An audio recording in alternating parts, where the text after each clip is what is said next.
Krav Maga is a comprehensive system of self-defense, third-party protection and fighting skills forged in the field, under real-life conditions, both in the battlefield and on the streets. Emerging out of the needs of a persecuted, resource-strapped minority defending itself against those bent on its destruction, Krav Maga was developed through extensive experience in the war for survival and in face-to-face confrontations. Today, Krav Maga is an integrated system incorporating clear logic, highly effective and systematic techniques, concepts and principles of action, as well as unique, advanced training methodologies. Throughout its development, the concepts laid down by Krav Maga's founder have remained constant: simplicity and efficiency, upholding the highest moral values and respect for all mankind. Grandmaster Imi Stay-Or, founder of Krav Maga, was born Imrich Lichtenfeld in Budapest, Hungary in May of 1910. He grew up in Bratislava, Slovakia, where his father, Samuel, was head of the city police department's detective unit. As part of his role, Samuel was charged with training his subordinates in defensive tactics. Under his father's influence, Imi started training at an early age and quickly emerged as an exceptionally talented athlete. As a teenager, he trained in gymnastics, wrestling and boxing. By the age of 19, he was already recognized as an international champion in these fields. Later, he focused on wrestling and competed as a member of Slovakia's national team for a decade.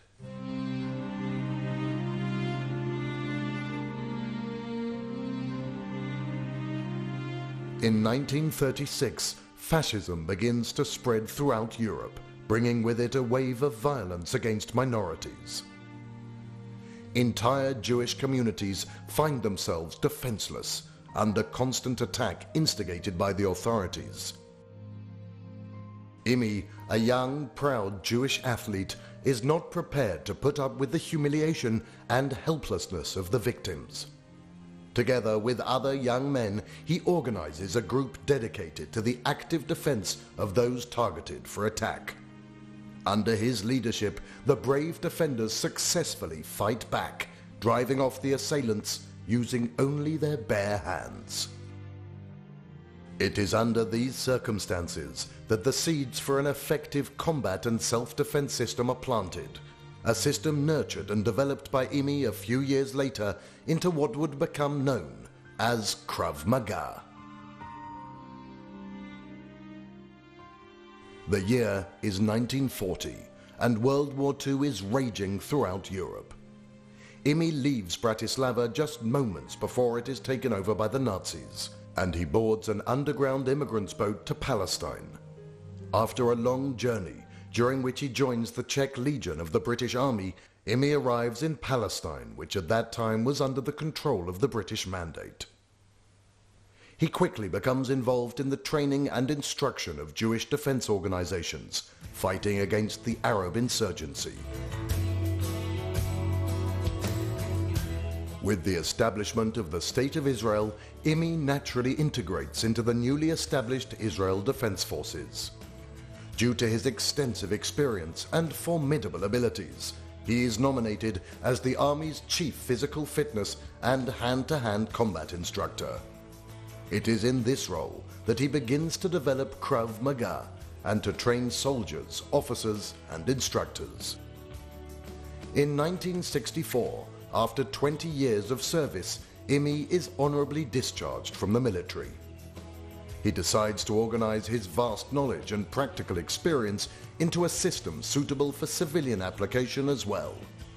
As part of this initiative, Imi opens 2 self-defense studios, training many students and instructors, all the while adapting and improving the Krav Maga system for civilian self-defense as well as for the needs of elite military and police units. In 1974, at the age of 15, Eyal Yanilov begins to practice Krav Maga. Early on, he shows extraordinary talent, both as a practitioner of the system and as an instructor. He is quickly recruited by Grandmaster Imi to train other instructors, and he later takes Imi's place teaching higher level classes. In the early 1980s, Eyal becomes Imi's foremost instructor and his closest disciple, as well as his most trusted assistant and advisor. After completing his studies in electrical engineering, Eyal starts training Israeli counter-terrorist units. Along with Imi, he writes a series of books laying out the principles of Krav Maga. Considering Eyal's substantial knowledge and experience, Imi decides to appoint him as head of the professional committee of the Israeli Krav Maga Association. In this position, Eyal creates and upgrades the curriculum, formalizing Krav Maga as a coherent system built around principles of action and unique instructional and training methods. In the mid-1980s, Eyal travels abroad, introducing Krav Maga to people in countries around the globe, first in the United States and then in Europe. He teaches the system to elite military and law enforcement units as well as to civilians. In order to manage the challenge of spreading Krav Maga beyond Israel's borders, Eyal founds the International Krav Maga Federation and serves as its chairman and head instructor under the tutelage and support of Grandmaster Imi.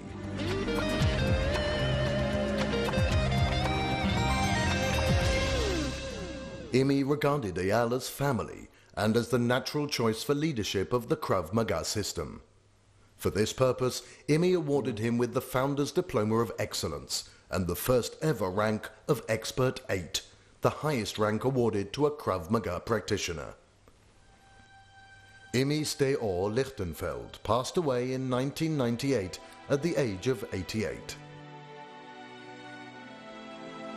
To the day he died, Grandmaster Imi served as mentor and spiritual guide for Eyal Yanilov, and together they enhanced and developed Krav Maga.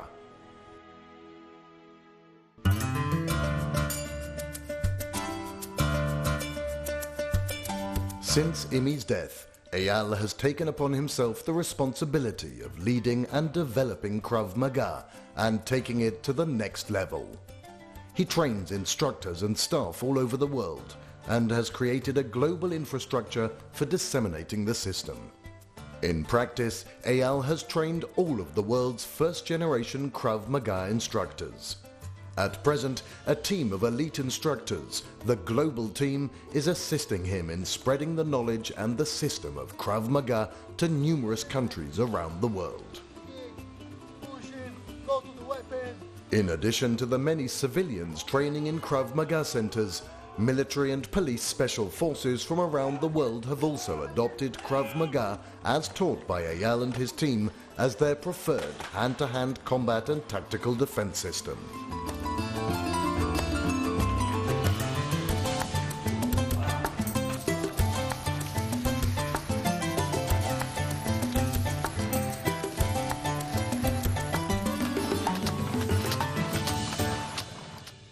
Over the years, the global network of Krav Maga branches has increased substantially, along with the numbers of practitioners and instructors. Different offshoots developed, all training under the umbrella name of Krav Maga. The International Krav Maga Federation, which was founded as a sports association, could barely meet the various changing needs of the times, and it became impossible neither to develop Krav Maga within the IKMF nor to preserve the moral and professional spirit outlined by Imi. Therefore, Eyal decided, along with others, to harness his vast experience in Krav Maga, close to 40 years in the field, and founded Krav Maga Global, the KMG. KMG is the vehicle for Eyal and his team to disseminate and promote Krav Maga in an ethical, unique and uncompromising manner. Activities in various countries and close contact with those in the field enable tactical and technical growth and development suitable for each location and particular set of circumstances.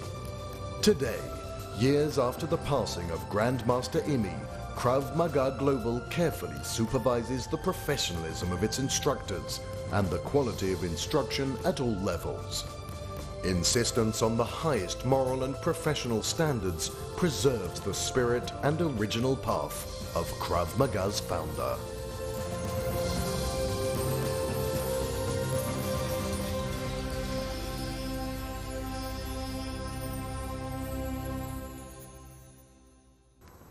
Imi was a master.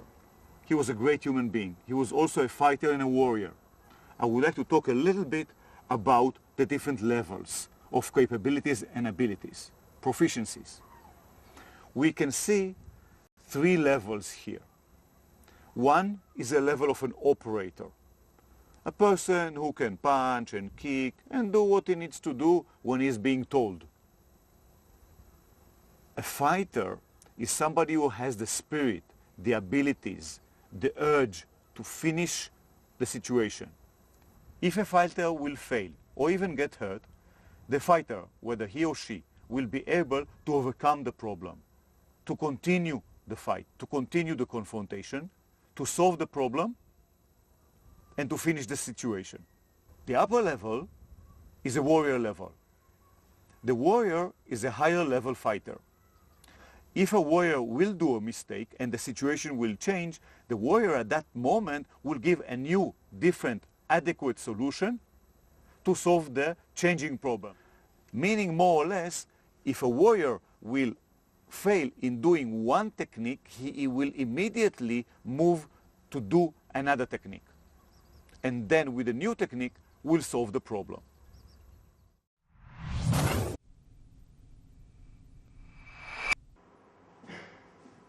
Straight low punches, left or right. Lower yourself while punching the straight punch. Shift your weight forward, turn the body appropriately, sending the shoulder towards the target. The hitting fist should be 45 degrees. The other hand is near the face. As needed, you can send the body a bit more to the left or to the right to create a stronger, larger body defense, getting out of the line of the attacker. Striking targets, different combinations. Combinations may include additional attacks, except the straight low punches, with different kind of strikes and other attacks.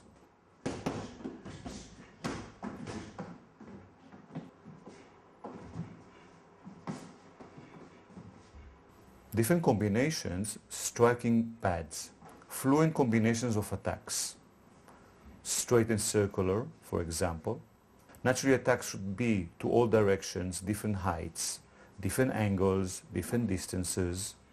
You can punch with the open hand or with the closed hand. You can advance and retreat.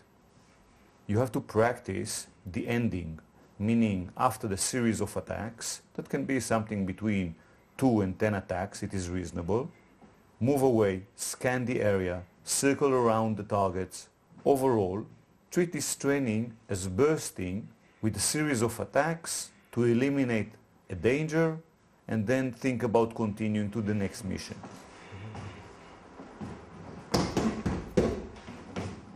Striking targets is extremely important for your abilities. Example for different strikes, straight and circular, combining uppercuts, upwards attacks, combining vertical down, the hammers, combining elbows. Remember to move around. You should become a moving fighter, difficult to deal with. It is an integral part of your training, of the series of actions.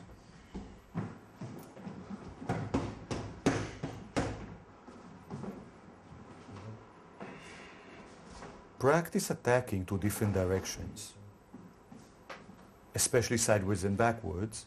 Start from fighting stance or from a passive stance. The initial attack should be naturally an appropriate, economical, strong attack. Hammer serves well. As usual, after you face the opponent, continue with multiple counterattacks, moving, scanning the area, and going to the next mission.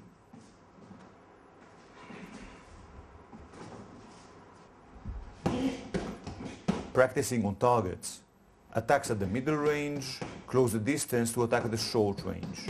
Use the different attacks, and the main thing here is to start with an attack sideways and then redirect all your resources towards the target.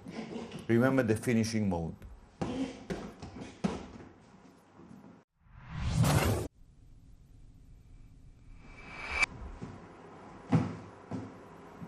The basic advancing method with a skip. Advance with one leg in a small hop, light jump. You start to move with the advancing leg. The moment you landed, the other leg is already on its way towards the target. It is mainly used for kicking with advancing, from a passive stance and from a general outlet stance. Either advance with the front leg or advance with the back leg.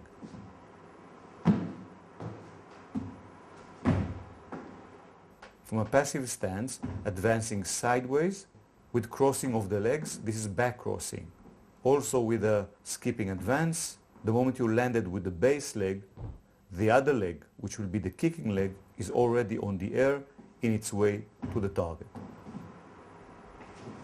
From a passive stance, skipping advance with kicking. You advance with one leg and kick with the other. The moment you landed, the kicking leg is already halfway to the target.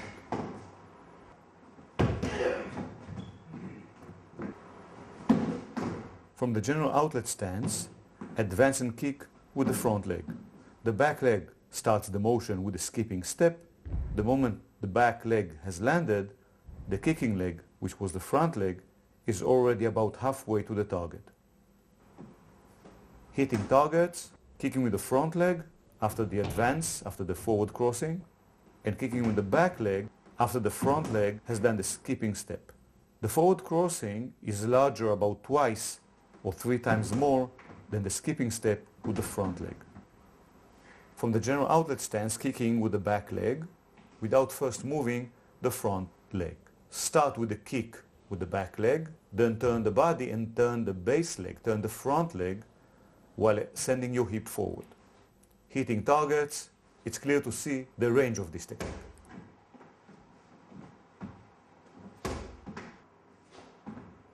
From the position that you are, here in the example, the general outlet stance, kick with the front leg. Kick without any telegraphing.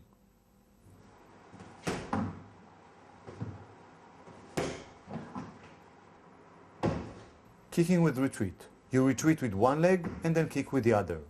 Sort of a skipping motion also here. Kick with the front leg after retreating with the back leg. Try to telegraph, nothing. Kicking with the back leg. Sort of switch of the legs, kick with the back leg in a fast sort of scissor motion. The front leg more or less takes the place of the back leg.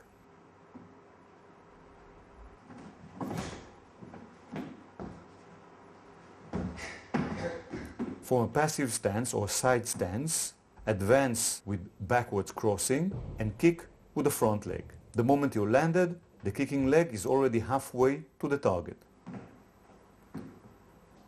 Relatively easy to cover here, couple of meters, 7-8 feet.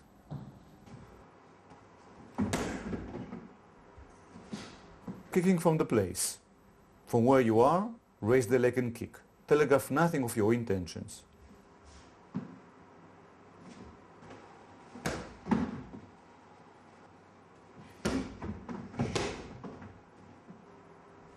Retreating with a side kick. From the position that you are, move away and kick.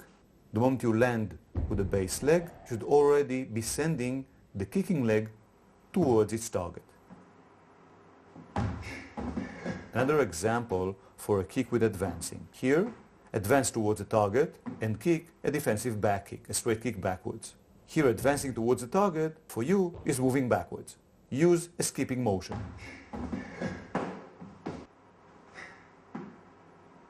Kicking backwards, here with a defensive back kick, straight kick backwards.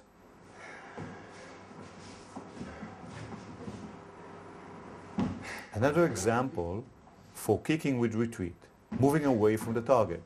Here with a defensive back kick, you move forward away from the target and kick. Move with the principle of the skipping step. The moment you landed, the kicking leg is already on its way to the target.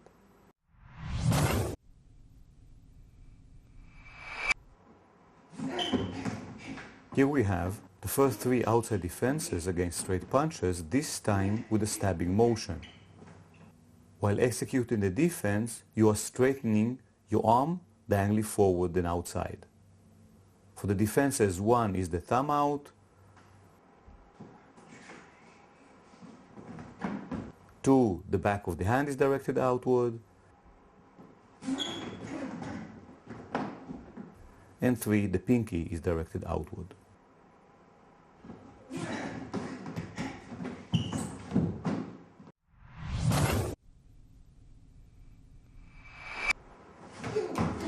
Inside defense with the palm against a regular kick to the groin area. Starting from passive stance, initiate a hand motion, add a body turn, send the other hand to the opposite cheek, move diagonally forward, clear the channel of the attack. The backhand controls the opponent's hand, while the defending hand is sent very low to defend and deflect the opponent's shin as early as possible. Continue as needed with multiple counterattacks and even control the opponent's hand. Outside defense with the palm against a regular kick to the groin. Start from the passive stance while your palms are crossed in front of you. Start with sending the palm diagonally forward to deflect the kick. Simultaneously turn the body and step diagonally forward, clearing the channel of the attack. At the same time, you punch the opponent with the front hand. If you cannot reach the opponent, grab him with the front hand, and the first counterattack should be with the backhand. The palm defense is a deflection that should be done very low before the opponent's kick is reaching your legs. The same hand defense and body defense can be used whether the opponent is kicking with the left or with the right leg. Finish the situation with multiple counterattacks and the regular tactics.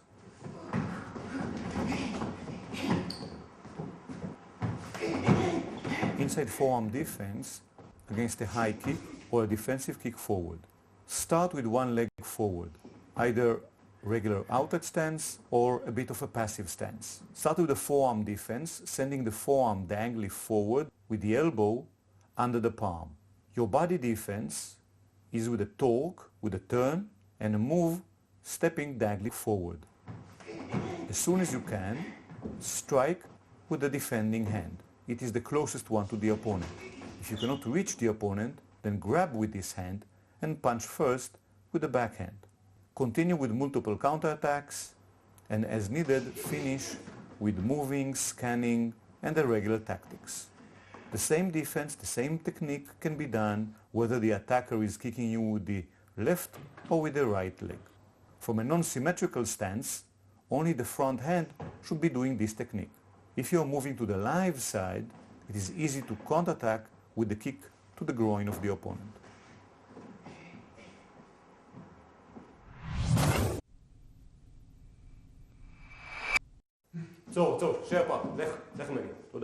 At a long range, and when possible, definitely should try, de-escalate, and avoid the conflict.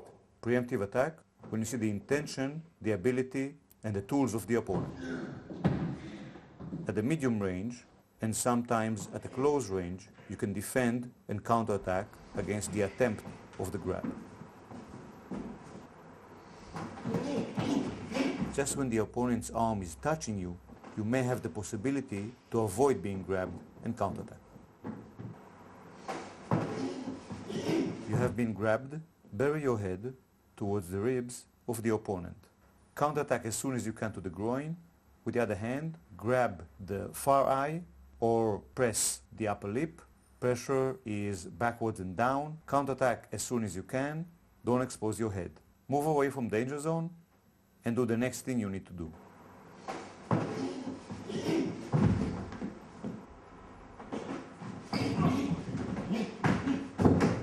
Against a grab from behind, try to prevent the grab by turning towards the opponent and grabbing his hand while counter-attacking simultaneously.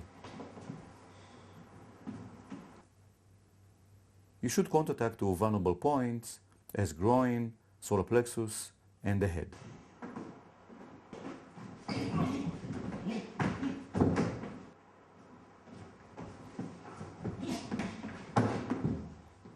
Release from an armbar choke from behind. These chokes put a lot of pressure on the windpipe. As soon as possible, turn strongly all your body towards the opponent. Emphasize strongly. Your chin should go to your shoulder. Raise the arms, raise your elbows high. You can even hit the opponent's eyes with your fingers. Palms like hooks. Pull the elbows down. Bring the palms of the opponent to your sternum. Turn the whole body, get your head out, step to the side of the opponent and counterattack with the knee to the groin area. Continue with more counterattacks as needed and move away from the danger zone. In this technique, usually the far hand is the first to land on the opponent's palms. Avoid grabbing the wrist of the opponent, grab his palms.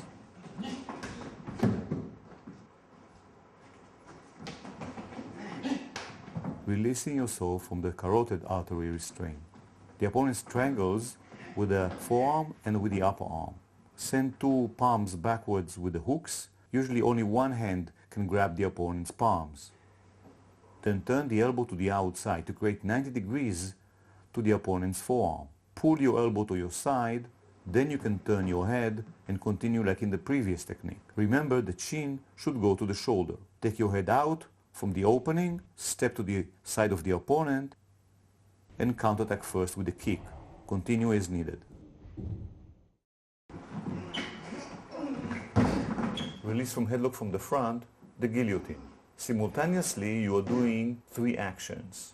Grabbing the opponent's palms with your far hand, striking to the groin with a closed hand.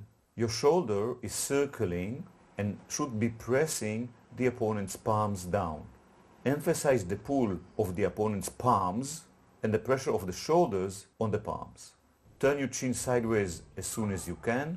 After the strike to the groin, strike upwards, elbow towards the opponent's face. Turn your chin sideways and take the head out. Finish with other counterattacks as needed and move away from the danger zone.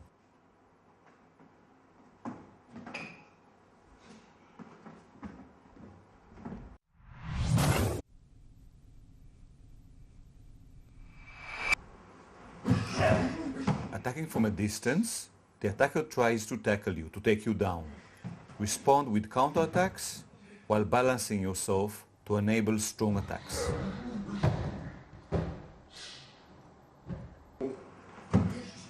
When the attacker is more surprising, do a forearm defense towards the neck and the collarbone while moving the body diagonally to the outside. Counterattack as soon as you can. Continue with the finishing modes.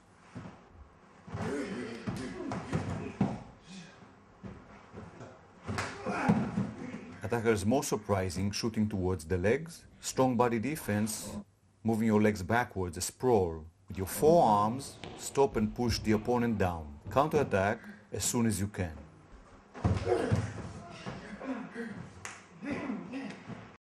When we are analyzing and inspecting the different types of dangers and levels of dangers concerning different types of grabs, we definitely can see that the grabs are divided to those who are less dangerous, such as the wrist grabs, the shirt grabs. These are not dangerous at all even. On the other hand, we can see very dangerous grabs, those that can cause you much harm, even death, such as the chokes and the headlocks. In the middle, the truth is there are some grabs that are a little bit dangerous or more problematic, such as the hair pulls and the bear hugs. Overall, we can see dangerous and non-dangerous grabs, and we need to deal with them accordingly. When we look at the non-dangerous grabs, it is very clear they are not dangerous. However, they can be accompanied by other dangerous actions by the side of the attacker. So the attacker may grab your shirt and try to hit you. The attacker may grab your shirt and try to give you a headbutt or a knee kick. The attacker may pull you at the arm and try to stab you. So in this case, we clearly see that the grab itself is not the dangerous thing. The dangerous thing is the other attack. So you have to deal with the real problem. Here we are usually defending the dangerous attack and then dealing as soon as possible with the attacker. If after the severe counterattacks that we do, we still have to make a release, we will do the release. When we look and analyze the dangerous grabs, it's very clear, have to make the release, and the counterattacks as soon as possible to eliminate the danger. However, the attacker may also do another attack except the dangerous grab, so there can be a choke accompanied by a strike. In this case, we have to deal as soon as possible with all aspects of the danger and the problem, and naturally neutralize the ability of the attacker to attack.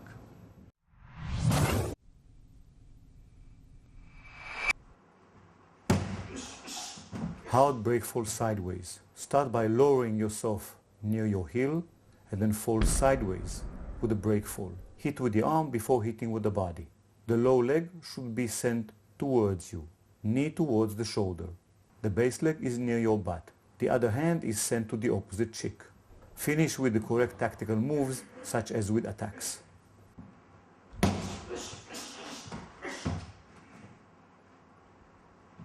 For right-handed people, roll forward through the left shoulder. Remember, 90 degrees between the palms. The front palm is directed sideways and is placed in front of the front leg. Send your head towards your shoulder and the armpit. Roll from the shoulder blade towards the opposite hip, get up in a figure 4 and get up to the outlet stance or move to any other needed direction. For right-handed people, rolling backwards through the right shoulder. Sending 2 palms over the shoulder, bending and sending your head sideways to the left shoulder, rolling over your right shoulder and shoulder blade. One knee should be sent over your neck, the other one over your shoulder. First touch with the balls of the feet. Fall backwards, turn, and do a soft break fall forward. Start by leaning and then falling backwards, almost like a timber, and then with a fast rotation of the head and the body, turn 180 degrees and then execute a soft break fall. Remember, turn your face sideways and raise your head.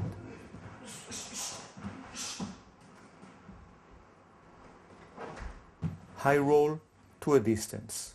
In training, take the appropriate momentum, run few steps, and then jump over the obstacle.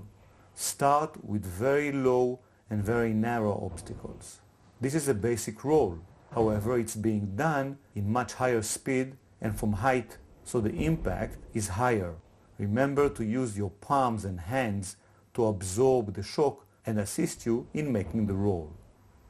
High roll with a high jump. Take a couple of steps for momentum, jump high, turn your body and fall to the ground, make a roll vertically towards the ground. Your hands have important task to absorb the fall and to create the roll. You need to use much of resistance here. The head must be protected. Look to the side, turn the whole head to the side and towards the armpit.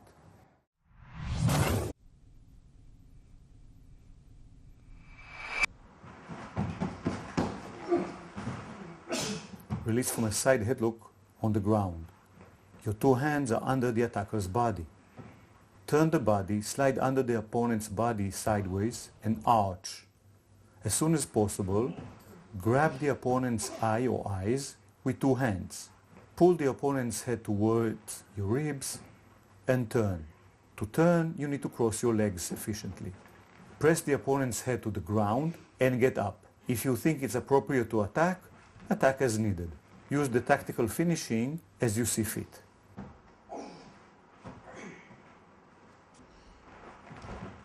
Release from a headlock from the side on the ground, one arm is caught. Move and turn your body. As soon as possible, press, preferably, the far eye of the opponent. Raise the opponent's head, and while sending 2 legs upwards, wrap the far leg on the opponent's neck. Pulling the opponent's head backwards, you expose his neck. There, your leg should land. Press the opponent down, scrape him off you. Turn sideways, roll sideways, 2 knees together. Attack as you see fit while getting up. Finish with a tactical finishing and counterattack as needed. Headlock from the side while the opponent is extremely low. Move away from the opponent while striking him at the back of the head, preferably with the heel of your hand. As you do that, pull your arm from the opponent's grip.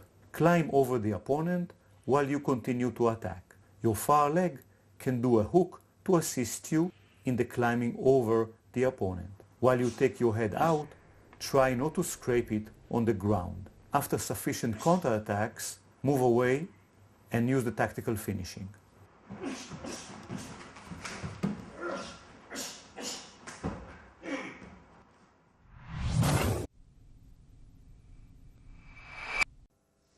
In order to efficiently defend the different knife attacks, one should be able to recognize them. There are four main types of knife attacks: the underhand, the overhand, the straight, and the slash. In the underhand knife attack, the blade is coming out from the side of the thumb. The attack is directed diagonally upwards into the victim's body. Usually the attacker is holding the knife with the backhand. While the attacker is advancing, first the knife hand is going backwards and then the thrust is going forward and upwards. This is the strongest knife attack one can deliver. The overhand knife attack comes diagonally down. Usually attackers in all these stabs are attacking multiple attacks. The knife is from the side of the pinky. Here it's like a hammer punch, more or less. Straight knife stab. When the attacker is striking like a straight punch, the knife is positioned in the palm in a way that it will not slide backwards. The blade can be vertical or horizontal. The attacking hand can be the forward one or the back one. The last way of knife attack is the slash. Here the knife is cutting from different angles, usually with a returning strike.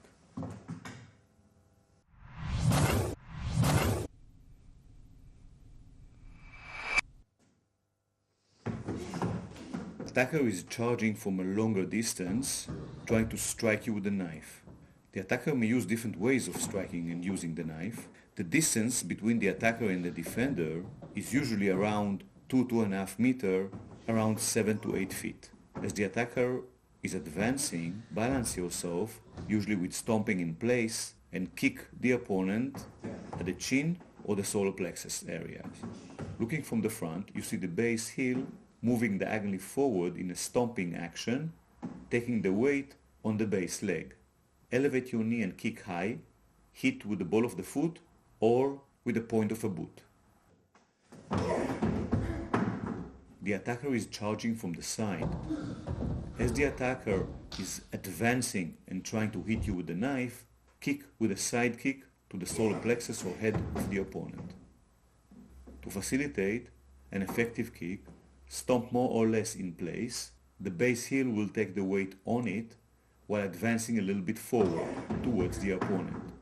The side kick should stop the opponent while he is advancing towards you.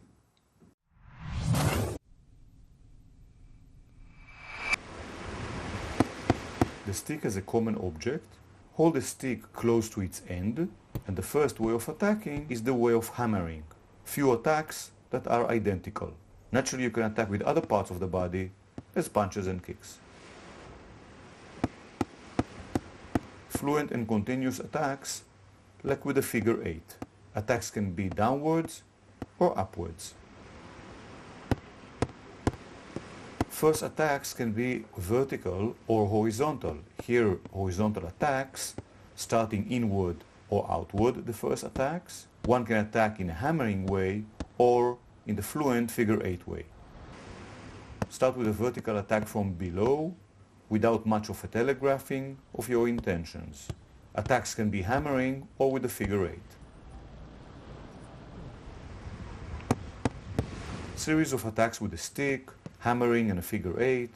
One can close the distance and attack even with the protruding part, the back part of the stick, the one close to the hand. Other parts of the body can do attacks too, such as kicks, punches, knees, elbows, grabbing, etc. Using the stick for defense purposes, hold the stick with two hands. Naturally, it should be a weapon or a tool that is strong enough, stable enough, sturdy to hold the impact of the attacking stick or attacking weapon.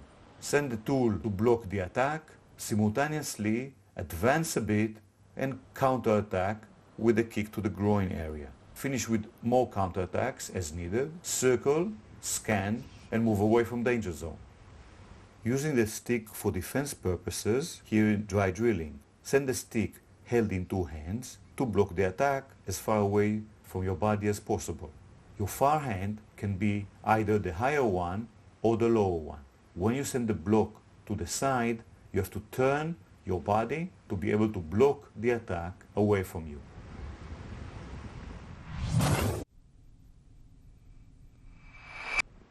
Here with the 4 against 1 drill, we are demonstrating 1, 2, 3, and 4 attackers as usual, attacking the defender, one attack every 2 seconds.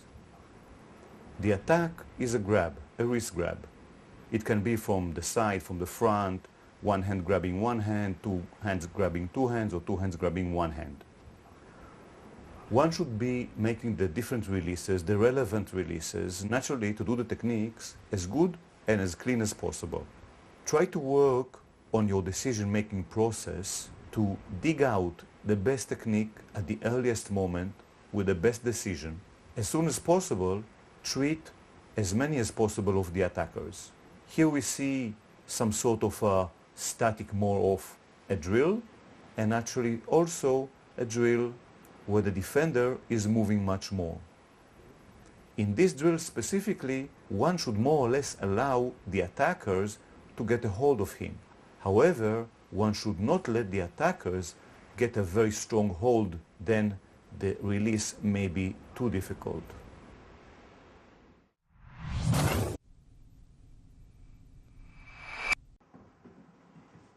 In the subject of slow fighting, we start with one attacker, one defender. The idea is that the attacker will be doing fluently several and different attacks. The defender will act appropriately, mainly with defending. After you acquire some experience, one can do defending and a bit of counter-attacking. While you counter-attack, don't extend your attacks too much, not to disturb your partner from his attacks, from his fluent actions.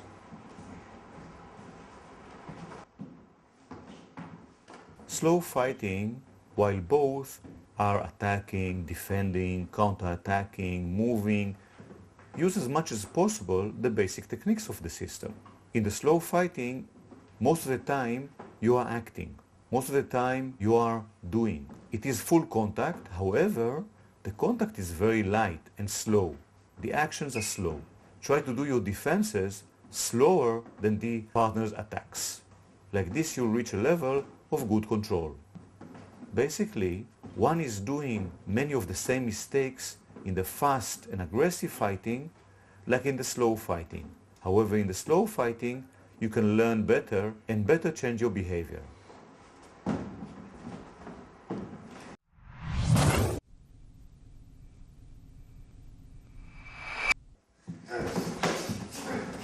We are simulating here a timeline while the attacker is approaching from a relatively longer distance to a closer one when the defender is sitting on the ground.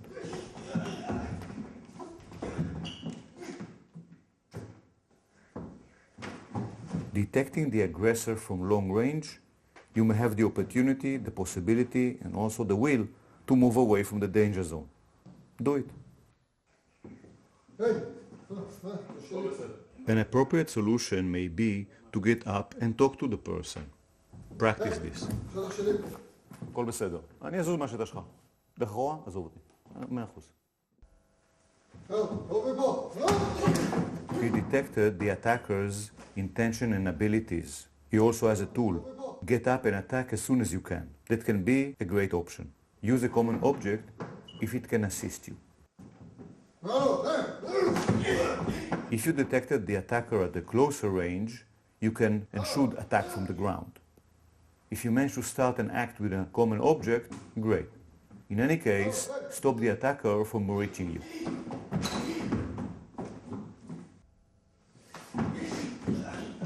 If the attacker attacks from a close range, all is left for you to do is use defenses, hand defense, body defense, and use the counterattacks as soon as you can. Use the appropriate hand defense, lean sideways, getting away from the line or channel of the opponent's advance and attack. Counterattack as soon as you can, here with strong kicks towards the opponent's leg and body. Finish by getting up, moving away, and going to the next mission. Another example, here at a closer range, the attacker is trying to grab you. He sends two hands to choke you. Don't let the opponent grab you, don't let the opponent hold you. Defend, use a hand defense, body defense, move away appropriately, and counterattack as soon as you can. Finishing mode, as usual, get up and continue. Here at a very close range, the attacker surprised you. He's choking and pushing you towards the ground. A very dangerous situation, because if you will hit the ground while he is still pushing you, you will suffer much damage. Release and counterattack with two hands, or release and push the opponent away from you. As this is a release from a choke from the side, do like you have done in P1. Go with the push of the opponent, insert the knee between yourself and the attacker, push him away, and kick as needed. Finish the situation by getting up, more counterattacks as needed, and move away from the danger zone.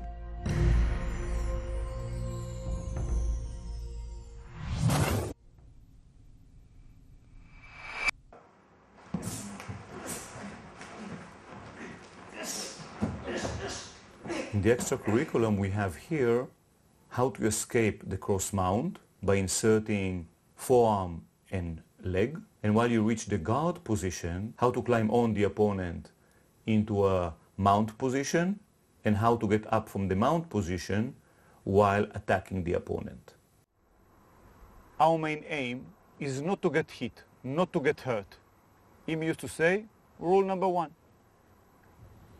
If we have a low level of ego, in this case, it's easily manageable to reduce the conflicts, to minimize the friction with other people, and like this, we'll have less attacks directed towards us, less conflicts.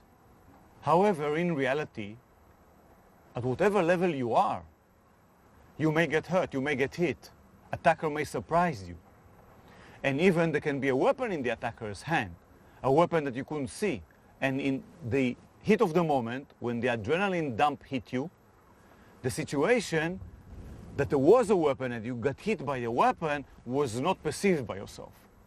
In such a case, you may have gotten hurt, but you don't know about this, and you don't know that you are bleeding even.